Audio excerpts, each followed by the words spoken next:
JKR അക്കാഡമിയിലേക്ക് എല്ലാവർക്കും ഒരിക്കൽ കൂടി സ്വാഗതം. LGSന്റെ റാങ്ക് ലിസ്റ്റ് ജൂലൈ 18 പ്രസിദ്ധീകരിച്ചിട്ടുണ്ട്. അപ്പോൾ ഉദ്യോഗാർത്ഥികളെ സംബന്ധിച്ചിടത്തോളം റാങ്ക് ലിസ്റ്റിൽ എത്താത്ത ഉദ്യോഗാർത്ഥികൾക്ക് തങ്ങൾക്ക് ഓരോ ജില്ലയിലുമുള്ള ഉദ്യോഗാർത്ഥികളെ സംബന്ധിച്ചിടത്തോളം അവർക്ക് മാർക്ക് ഉണ്ടായിട്ടും റാങ്ക് ലിസ്റ്റിൽ വന്നിട്ടില്ല എന്ന പറയുന്ന ധാരാളം ഉദ്യോഗാർത്ഥികളുണ്ട്. അങ്ങനെയുള്ള ഉദ്യോഗാർത്ഥികൾക്ക് തങ്ങളുടെ മാർക്കിനെ സംബന്ധിച്ച് എന്തെങ്കിലും സംശയങ്ങൾ ഉണ്ട് എങ്കിൽ മാർക്ക് പരിശോധന നടത്താനുള്ള സമയമായിട്ടുണ്ട്. ഈ സമയത്ത് നിങ്ങൾക്ക് ആവശ്യമെങ്കിൽ നിങ്ങളുടെ മാർക്ക് പരിശോധിക്കാൻ PSCയിൽ അപേക്ഷ നൽകാവുന്നതാണ്. പല ഉദ്യോഗാർത്ഥികളും ഓരോ ജില്ലയിലും ഷോർട്ട് ലിസ്റ്റ് വന്നപ്പോൾ കട്ട് ഓഫ് മാർക്കിനെ സംബന്ധിച്ച് എല്ലാവർക്കും വിവരങ്ങളെല്ലാം തന്നെ ലഭ്യമായതാണ്. അപ്പോൾ ഓരോ ഉദ്യോഗാർത്ഥികൾക്കും അവരവർക്ക് ലഭിച്ച മാർക്കിനെ സംബന്ധിച്ച് വ്യക്തമായ ധാരണയുള്ള ഓരോ ഉദ്യോഗാർത്ഥികളും ഷോർട്ട് ലിസ്റ്റിൽ വന്നിട്ടുള്ള കട്ട് ഓഫ് മാർക്കുമായിട്ട് കമ്പയർ ചെയ്ത് നോക്കുമ്പോൾ തങ്ങൾക്ക് ലഭിച്ച മാർക്ക് കട്ട് ഓഫിനേക്കാളും കൂടുതലുണ്ട്, അല്ലെ കട്ട് ഓഫ് മാർക്ക് അച്ചീവ് ചെയ്യുന്നുണ്ട് എങ്കിൽ നിങ്ങൾക്ക് മാർക്ക് പുനഃപരിശോധന നടത്താവുന്നതാണ്.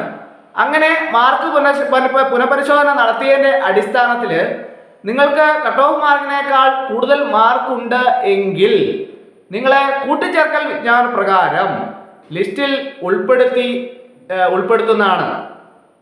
അത് എല്ലാ ഉദ്യോഗാർത്ഥികൾക്കും അറിയാൻ വയ്യാത്ത ഒരു കാര്യമാണ്. റാങ്ക് ലിസ്റ്റിൽ ഇല്ല എങ്കിൽ ഇനി തുടർ നടപടികളൊന്നുമില്ല, അല്ലെങ്കിൽ ഇനി നമുക്ക് അടുത്ത PSC പരീക്ഷയിൽ ലക്ഷ്യം വെച്ച് പഠിക്കുക എന്ന് മാത്രമാണ് പോംവഴി എന്ന് വിചാരിക്കുന്ന ധാരാളം ഉദ്യോഗാർത്ഥികൾ ഇപ്പോഴും നിലവിലുണ്ട്. അപ്പോൾ അങ്ങനെയുള്ള ഉദ്യോഗാർത്ഥികളൊക്കെ തന്നെ അറിയാൻ വേണ്ടിയിട്ടാണ് ഞാൻ ഇങ്ങനെയൊരു ക്ലാസ് നിങ്ങൾക്ക് വേണ്ടിയിട്ട് അറേഞ്ച് ചെയ്തത്. അപ്പോൾ എല്ലാ ഉദ്യോഗാർത്ഥികളും അറിയേണ്ട വളരെ പ്രധാനപ്പെട്ട ഒരു കാര്യമാണ്, നിങ്ങൾക്ക് മാർക്കുണ്ട് എങ്കിൽ, അല്ലെങ്കിൽ നിങ്ങൾക്ക് ഓരോ ജില്ലയിലും ഓരോ ഉദ്യോഗാർത്ഥികൾക്കും അവരവർക്ക് ലഭിച്ച മാർക്കിനെ സംബന്ധിച്ച് വ്യക്തമായ ധാരണയുണ്ട്. അപ്പോൾ അങ്ങനെ ലഭിച്ച മാർക്ക് നിങ്ങൾക്ക് ഓരോ ജില്ലയിലും കട്ട് ഓഫ് മാർക്കിന് ഉൾപ്പെടാൻ സാധ്യതയുള്ള മാർക്കാണ് എങ്കിൽ നിങ്ങൾക്ക് OMR ഷീറ്റ് വഴി മാർക്ക് പരിശോധന നടത്താവുന്നതാണ്. അങ്ങനെ മാർക്ക് പരിശോധന നടത്തിയതിന് ശേഷം ഈ മാർക്ക് ലിസ്റ്റിന്റെ ഒരു കോപ്പിയും അതോടൊപ്പം തന്നെ ഒരു അപേക്ഷയും ഉൾപ്പെടുത്തി നിങ്ങൾ PSCയിൽ അപേക്ഷ കൊടുത്താൽ നിങ്ങളെ കൂട്ടിച്ചേർക്കൽ വിജ്ഞാന പ്രകാരം വീണ്ടും ലിസ്റ്റിൽ ഉൾപ്പെടുത്തി ലിസ്റ്റ് പ്രസിദ്ധീകരിക്കുന്നതാണ്. അതുകൊണ്ട് തന്നെ ഓരോ ഉദ്യോഗാർത്ഥികളും തങ്ങൾക്ക് LGS റാങ്ക് ലിസ്റ്റിൽ എത്താൻ സാധ്യതയുള്ള ഉദ്യോഗാർത്ഥികൾ ഉണ്ടെങ്കിൽ നിങ്ങൾക്ക് സമയം ഇപ്പോൾ തന്നെ, ഈ റാങ്ക് ലിസ്റ്റ് വന്നിട്ടുണ്ട്, അപ്പോൾ പരീക്ഷയ്ക്ക് മാർക്ക് പുനഃപരിശോധനയ്ക്ക് ഉത്തരക്കടലാസിന് പകരനും ഇപ്പോൾ അപേക്ഷ നൽകേണ്ട സമയമാണ്.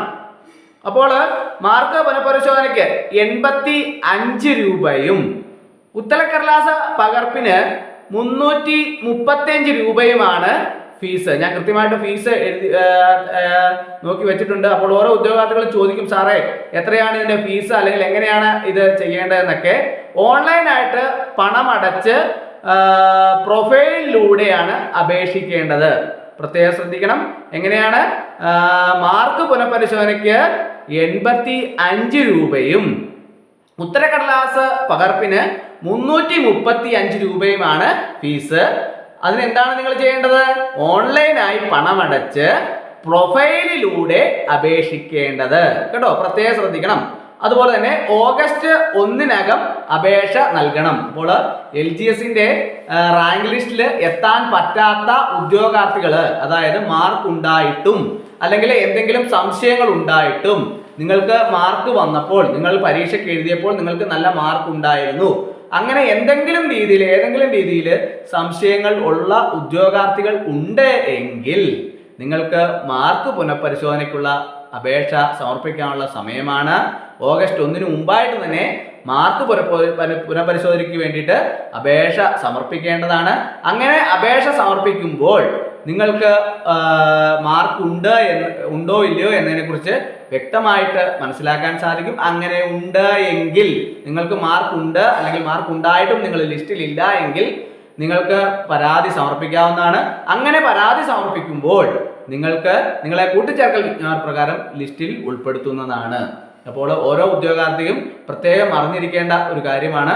എല്ലാവരും നിങ്ങൾക്കറിയാവുന്ന പരീക്ഷ എഴുതിയ ഉദ്യോഗാർത്ഥികൾക്കൊക്കെ തന്നെ നിങ്ങൾക്ക് ഈ ക്ലാസ്സുകൾ കൃത്യമായിട്ട് നിങ്ങൾ ഷെയർ ചെയ്ത് എത്തിച്ചു കൊടുക്കണം. കാരണം എന്താണെന്ന് ചോദിച്ചാൽ പല ഉദ്യോഗാർത്ഥികളും ഇതിനെക്കുറിച്ച് വ്യക്തമായ ധാരണ ഇല്ലാത്തതിൻ്റെ പുറത്ത് പിന്നെ അടുത്ത പരീക്ഷയ്ക്ക് വേണ്ടിയിട്ട് പഠിച്ചു തുടങ്ങുകയാണ്. അങ്ങനെയല്ല, നിങ്ങൾക്ക് അങ്ങനെ എന്തെങ്കിലും സംശയങ്ങൾ ഉണ്ട് എങ്കിൽ നിങ്ങൾക്ക് മാർക്ക് പുനഃപരിശോധനയ്ക്ക് അപേക്ഷ സമർപ്പിക്കാവുന്നതാണ്. അപ്പോൾ ഇന്നത്തെ ക്ലാസ് എല്ലാവർക്കും ഇഷ്ടമായെന്ന് വിചാരിക്കുന്നു.